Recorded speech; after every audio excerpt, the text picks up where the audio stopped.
Day 1. I've called myself paranoid for quite some time, because of the little things that put me on edge. I can't stay in the dark. Even when my eyes focus, I can feel the gaze of some night dweller following me as I tiptoe to stay unheard, and scan with my pathetic, nearsighted eyes.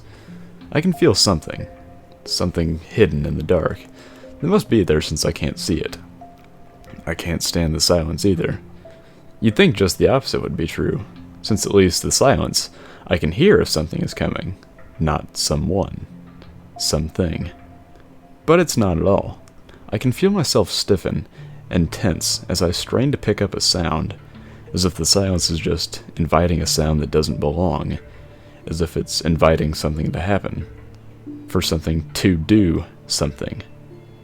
I sleep with the television on. It solves both sources of instinctive paranoia. But now, I don't think it's all paranoia. Lately, I've been hearing noises around the house, and sometimes when I look around, I notice things knocked over, or missing, or just moved around. Once or twice I've heard something moving around just before I turn to find nothing. I've been having nightmares. In the nightmares, a creature I've never seen, and even the darkest of folklores tells me that I should be afraid, because I will be like it soon. Day 5. This morning, in the first moments of waking, I saw something. It was just like the creature from my nightmares. I told myself I was still in those moments of dreaming, but I'm not sure I believe in myself. I think it touched me. I think it had claws. Day 6. I saw it again, and this time I couldn't deny that I was awake. I went to go get a drink, and it was in the hall, just outside the barrier of light from my room. It was pale. Too pale. It was nearly white, despite its human-like skin, and its eyes were startlingly big and black, faintly reflecting the light. Its pale skin was pulled tight across its bony frame, and its veins were visible, as if the skin were too thin. It had huge claws. It scared me to know that they had touched me, that they were like razors, and the largest 3 were about a foot long, and the other, on the bend of its wrist, were maybe an inch. They were the same color as mine. At this point, all this seemed captured like a photograph, and the second it stared at me with its 2 big eyes, as if surprised it was noticed, before it darted into the dark of the hall past the corner it had been peeking around. I didn't go to drink. Day 7. I think it left the house, but I didn't sleep for fear of waking to feel its claws touching me again. I can't stop thinking about them. They look like they're made out of the same material as my own. So how do they look so sharp? Day 8. I was wrong. When I woke up, it was watching me sleep, awkwardly sitting in the corner diagonal from me. No, not I woke up. It woke me up. I heard it breathing. It was a rattling sound like a sick animal. Toneless, emotionless, flat. I saw all of it. Its hind legs were much shorter than its front legs, and I remember my first thought was, how could it be walking on all 4s with them so mismatched? I could see its ribs. It's so bony. It has no muscle tone. It has no features of any gender. I could tell from how it crouched, or sat, or whatever it was doing with those short hind legs. It had claws on its feet, the same as its hands, 3 toes and 1 short claw. I realized its face was too long, and it's bald, and it had a nose like a skeleton. It let me look at it. I think it liked that I looked at it, at its horrifyingly pale and emaciated form. It let me finish, and it stared back, like it was doing the same thing, like it was taking in every detail. We had finished at the same time, and it smiled before it walked away on all 4s, slowly, as if it was letting me see how it walked. Like it knew I was curious. It looked at me the whole time. It didn't blink. I don't think it can. God, that stare. It was in the corner again this morning. It didn't move when I saw it, even though I don't want to observe it again. It stared at me for over an hour before I realized it was waiting for me to get up. I didn't want to get up. I pulled the covers closer and moved closer to the wall, but I don't think it liked that. It reached a long forearm out and hooked a claw into the covers, and tore them away from me with the flick of its wrist. I don't know how it did it. It had no muscles. But it was so strong, the speed it pulled gave me rogue burn on my hands from where I'd grabbed the covers. It waited and left the covers by the bed. It watched me. It watched me until I finally moved to the edge of the bed. It didn't react, but somehow I felt like it lit up.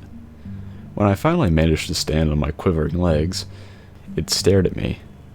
It stared from head to foot. Then it smiled and left.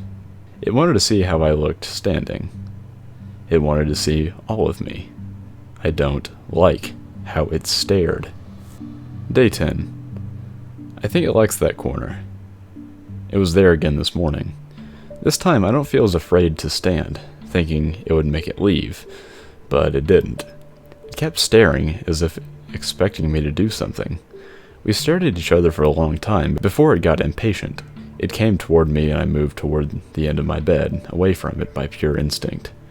Instead of chasing me, it seemed pleased, but I was in its way. I was frozen in fear in front of the doorway, which was just past the end of my bed, so it moved past me, able to make it in the space until it had gotten to its wider hind legs. They bumped into me as I pushed me aside, and onto the bed with the unexpected force. Its skin was smooth and slightly slimy. I curled there, shaking for some time. Day 11. It wasn't there today. A simple comfort. However, as I got dressed, I caught it spying on me. I froze with one arm out of its sleeve and my pants halfway up. It kept staring at me. I tried to ignore it and finished dressing, and when I looked back to the door, worried, it was already gone. I feel like it has some kind of plan. The fact that it's intelligent enough to make plans makes me nervous. Day 12.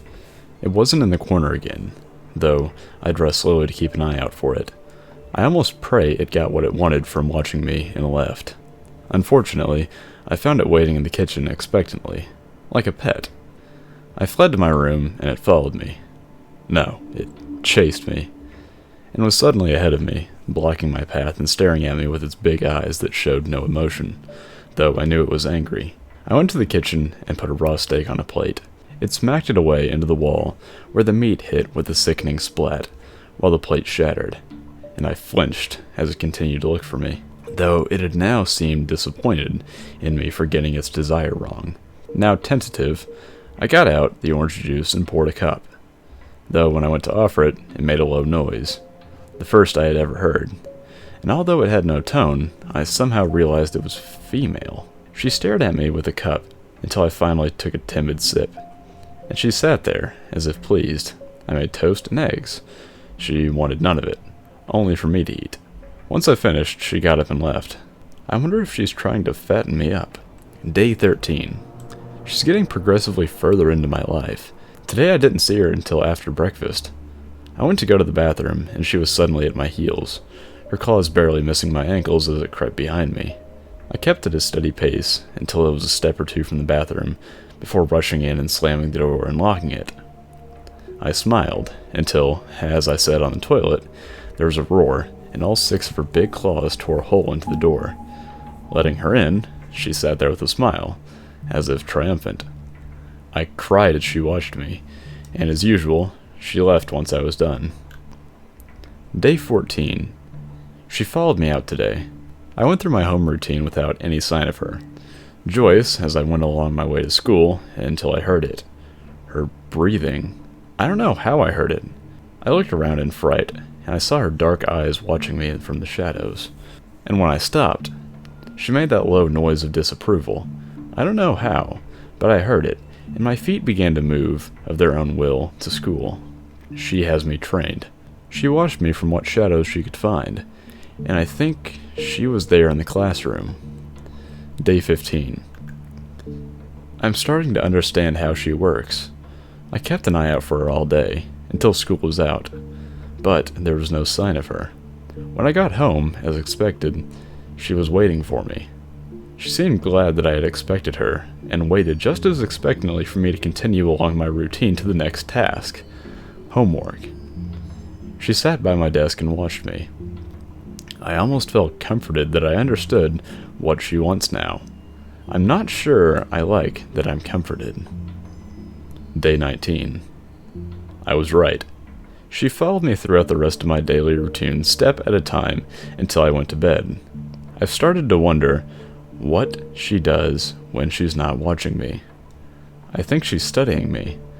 I wonder if she's somehow compiling it. I realized that that thought means I believe she's gathering information on me for other creatures. I slept uneasily. Day 20. She's gone. I didn't see her, even after I went to bed. I don't like that I'm worried. Day 23. Still no sign of her. Only these entries and the hole in my bathroom door convinced me she was actually real. Or I'm going crazy. At this point, the latter is starting to seem even more reasonable. Day 24. I called someone to come fix the door. I'm not sure why I hadn't, after she had done it anyway, or even after she had finished observing my cleaning ritual. They said it'll take 3 days. Day 25.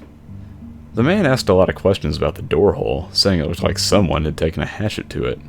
He asked why the hole was so low and such an odd size.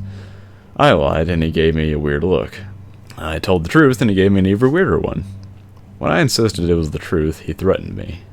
I'll be getting someone new to fix the door. Day 26. I'm still shaking. She's back. But something's different about her. I woke up and found her mouth around my head, a frightening feat. And I saw all of her razor-sharp teeth going from the entrance down to her throat. My first thought was that she's come to kill me. My second was to wonder if I was her food. Third, how those teeth function in her throat. She eased her mouth off me gently, but a tooth had tickled my nose. It barely touched me, but it was a horrible gash, and bled hard. She licked it, and her tongue felt like a cat's. The cut had stopped. It still hurts, though. She seemed satisfied by my frightening appearance and left abruptly. That night, I watched the news. The man who came to fix my door was found killed in his apartment, with what they suspected was a hatchet. She is warning me. Day 27. I woke up to her again, this time on top of me. She's light, but her bones dug into me to awaken me. She stared at me with a smile as I shook and showed me her teeth again. I managed to whimper and she retreated to the corner. Day 31. She doesn't leave me alone now. I learned she doesn't sleep. I feel her eyes on me wherever I go. I pet a cat on the street on the way home from school yesterday. Today it was gutted on my kitchen table. She grinned when I threw up. Day 34. She was missing for a spell today, and I noticed the closet door open. I felt compelled to look in, and I realized that's where she's been living. There's a strong smell of death. I'm getting more and more frightened. Day 37. For the first time in a long time, she was gone. I spent time with friends, and I enjoyed myself. I kissed my boyfriend and hugged him, but said nothing of why we hadn't spent time together. Day 38. She cut off his arm. I was in my bed, positioned, as if he was caressing me. I stayed home. Day 44. I left the house for the first time in days to see him. He was out of the hospital. He hadn't spoken to anyone. His first words in days were, she said, my property, before he fainted. Day 47. She's become engorged. She licks a foul-smelling liquid that smells like rotting meat. I'm not sure what she's feeding on. Day 50. She spoke to me. She said I can no longer leave. Day 54. I've run out of food. She saw I didn't eat anything and brought me something. It was my friend's dog. Day 63. I tried to go get food and she attacked me. I had 3 puncture marks in my leg from where she had pulled me back inside. I ate the dog. Day 68. I cry a lot. I can't make myself leave my bed. The puncture marks are infected. Day 69. I left the bed to clean the punctures. I'll live. I wish I hadn't cleaned them, but she watches me the whole time. Day 71. I read a book and laughed. She got thinner. Day 72.